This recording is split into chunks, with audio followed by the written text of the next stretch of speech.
Welcome to another episode of The Marketer's Edge, a series designed to share senior level marketing perspective about marketer challenges, opportunities, and agency relationships. Our goal is to help marketers learn from other marketers across different industries and help provide perspective for agencies about the things marketers deal with every day to help them better represent their clients and win new business. Today, we're talking with Lisa Chase, a Senior Director of Strategic Planning for the ENT department at Mount Sinai. Lisa, thanks so much for joining us today. How have you been? Wonderful. Thank you very much for having me here, Mark. Absolutely, was really looking forward to it. I've got a small handful of questions for you today, but maybe before we get to those questions, can you tell me a little bit about Mount Sinai and your role in the organization so our viewers know what kind of healthcare organization it is and a bit, learn a little bit more about what you do for them? Sure, certainly. So, the Mount Sinai Health System is an academic medical center. We have 8 hospitals and one school, the Icahn School of Medicine at Mount Sinai. It is a full on everything you need to have for a hospital, stemming from primary care to all tertiary care. We're very well known for difficult cases, multiple cancers. Even in the ear, nose, and throat department, we have head and neck surgery for head and neck cancers. So very wide breadth of what we treat at the Mount Sinai Health System, and it's spanning the 5 boroughs in New York City. I stemmed from the central marketing area, so we were servicing, like we were an in-house agency servicing all of the service lines in the entire hospital system as well as the school. I then moved to the Department of Otolaryngology when we wound up with a merger back in 2012.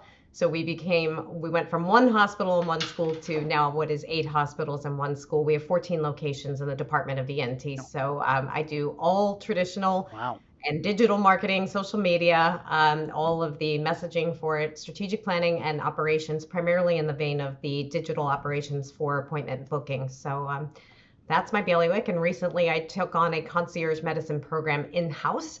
We started that in 2019, Okay. and it's primarily for a B2B outreach effort for our referring physicians. Okay. Great. Wow. That's it probably keeps you pretty busy every day, I would imagine. Absolutely. Never a dull day. Um, I was curious if I'm remembering correctly, prior to working at Mount Sinai, what were you doing prior to this? I remember there being something a little bit different and interesting. I sure. Actually, I was at Montefiore Medical Center, but before I got there, I was in journalism, and the juncture that pushed me into That's healthcare right. was I was writing for a healthcare column for the New York Daily News. So I was happy to Okay. kind of just That's hang right. my journalism hat up and move into Yeah, healthcare. I've never had a boring day in my life here. It just has been one of the most fascinating fields, and just trying to be a patient advocate is really what I aim to do that's every day, great. whether that's in my website copy or an ad that we're running. But I always say to everyone, sometimes the decision is for patients not to come to your hospital as well as to come to your hospital. And that's our job as marketers to really say, this is what we're really good at, and these are where our Yeah, highlights are at the system. that, that's great. Yeah, I was just curious with that, some of those uh, different experiences that you had prior to entering into the world of healthcare. Has that sort of impacted your approach or your perspective, any, in terms of how you market or how you think strategically in managing the business of the health system? That's an excellent question. And yes, definitely. The patient experience has really been a vein of all of my marketing efforts, even stemming back from central marketing. And in fact, once I got into the Department of ENT, we had a struggling physician who really needed to bolster up his surgeries and his volume. And we took only one patient who was just this extraordinary patient who had a head and neck cancer. And he did everything on every platform that we could have ever thought of: social media, Oh, wow. press, video, every educational seminars about HPV, the correlation to head and neck cancers, and we wound up spiking his surgical volume by like 57% by the end of the year. It was a big dramatic change, just taking one patient to Wow. tell a story.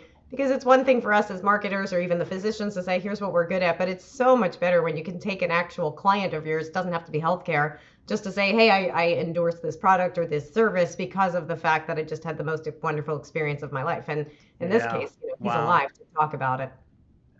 Yeah, that's great. Wow, I got goosebumps just thinking about it. It just seems so inspiring, and yeah, I would imagine that it I'm not surprised that it had the impact that it had. That's fantastic. Um, so you've probably seen a lot of change in the world of healthcare marketing over the 11 years you've been, at the system.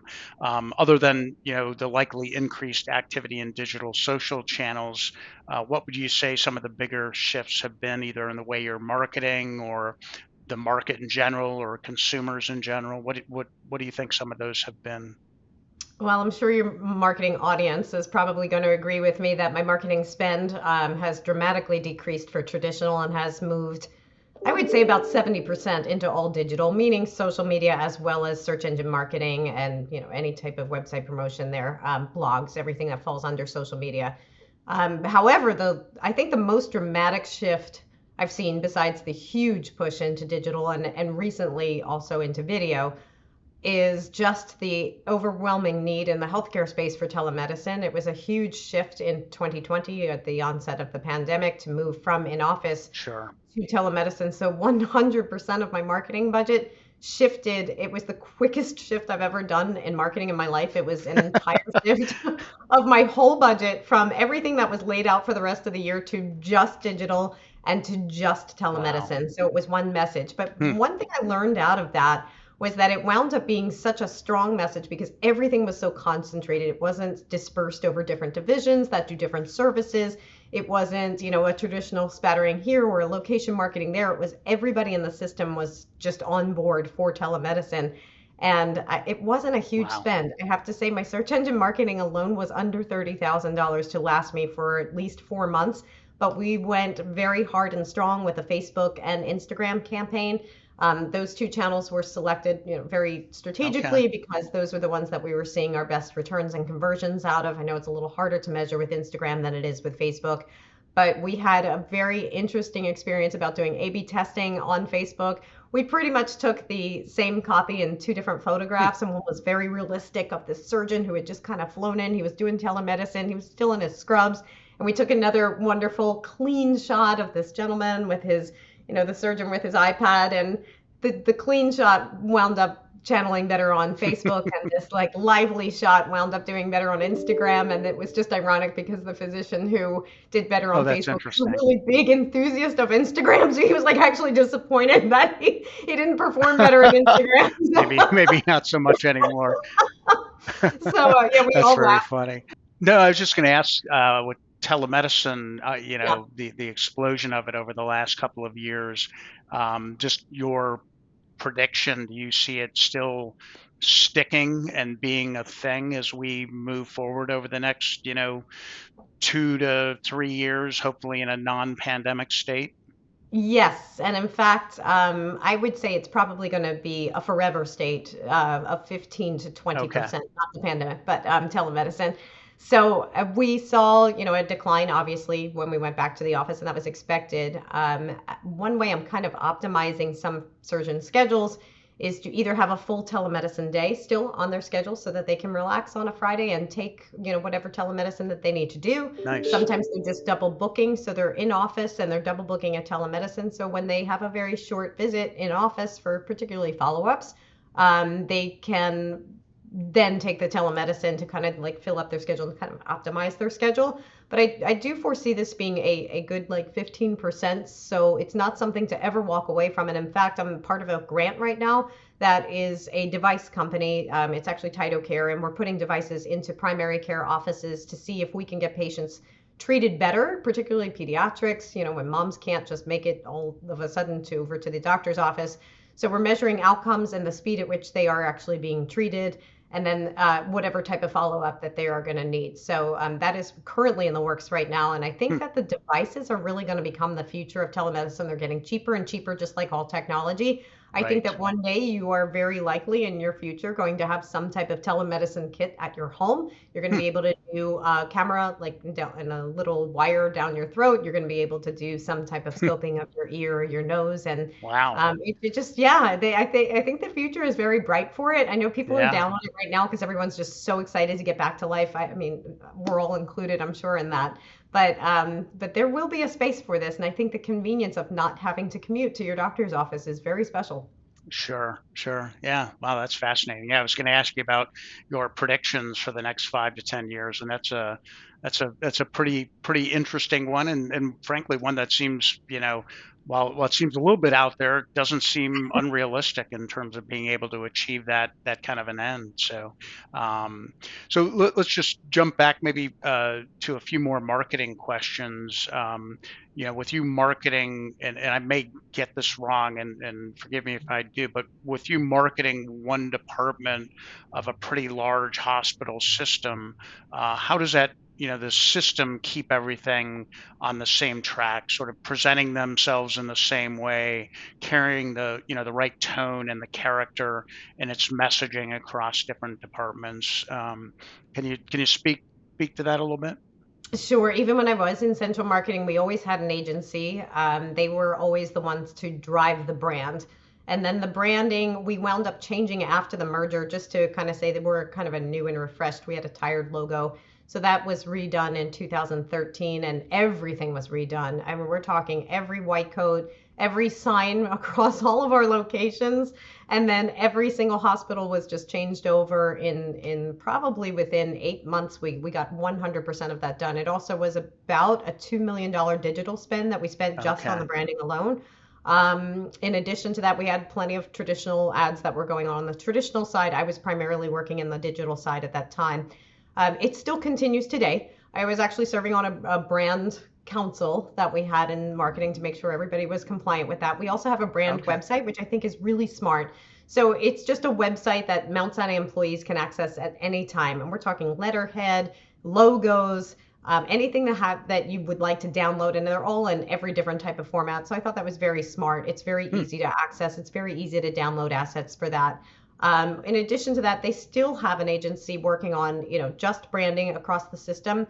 We all report up into the branding powers that be to cross every dot and or cross every T and dot every I in terms of all of our Okay. brochures that we make on the departmental level. All of our any material, any collateral goes through them just to double check that we're in compliance with our Right. logo.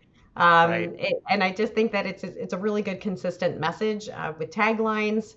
And it's been a really good integrated marketing That, department. So we that, have calls regularly twice a week just with the regular marketing department.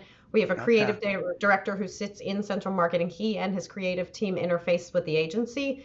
And then we as departmental marketers interface with the agency for smaller campaigns. So Got it. when, I run search engine marketing campaigns similar to the telemedicine, I actually have 5 of them running right now for different divisional initiatives. But we're able to interact directly with them. Central marketing then becomes the reverse role, and they're in a tertiary role, whereas we're in the tertiary role for the branding of it. But I Got know it. you're very Got it. agency Okay. heavy with your audience, and we do have that mixed agency versus in-house. So I'm a Hmm. really huge advocate of this because our in-house people are so tied to the brand and so tied to what we do that sometimes an I agency just bet. glosses over highlights or they miss something.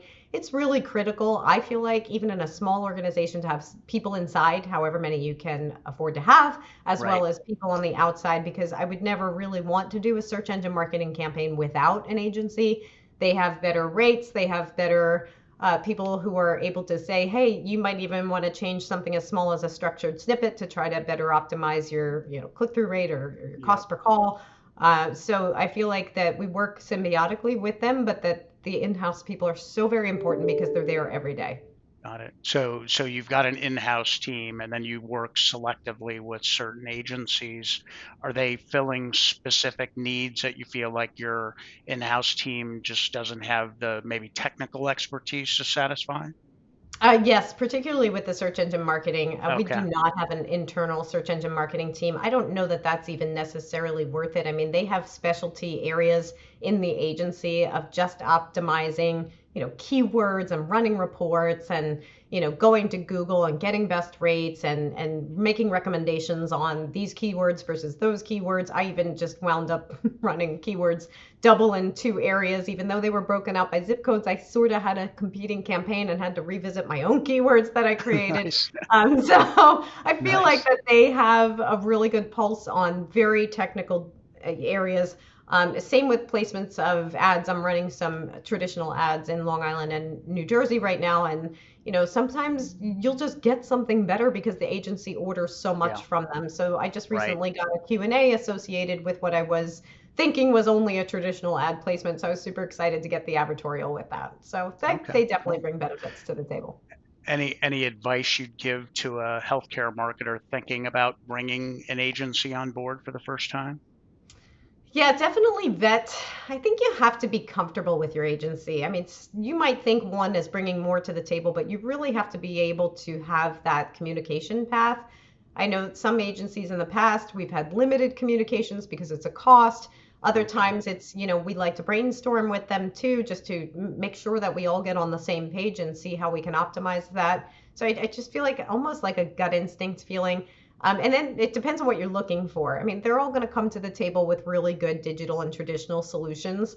Hmm. If you're digital heavy, some of them are a little bit more digital heavy. Definitely ask the question of like what percentage of the business that you do in the area that you would like to see it go. If you're more Right. traditional heavy, and then even just working with booth displays, things like that. Like we do a lot of conferences. Like never Okay. underestimate that they get branded too, and they need to have taglines and all good things like that. And could they negotiate rates for you over at conferences, or is that not their bailiwick? So just get as Sure. nitty gritty as you can, because Okay. this is going to be a partner that you're not going to want to drop, necessarily. I mean, Right.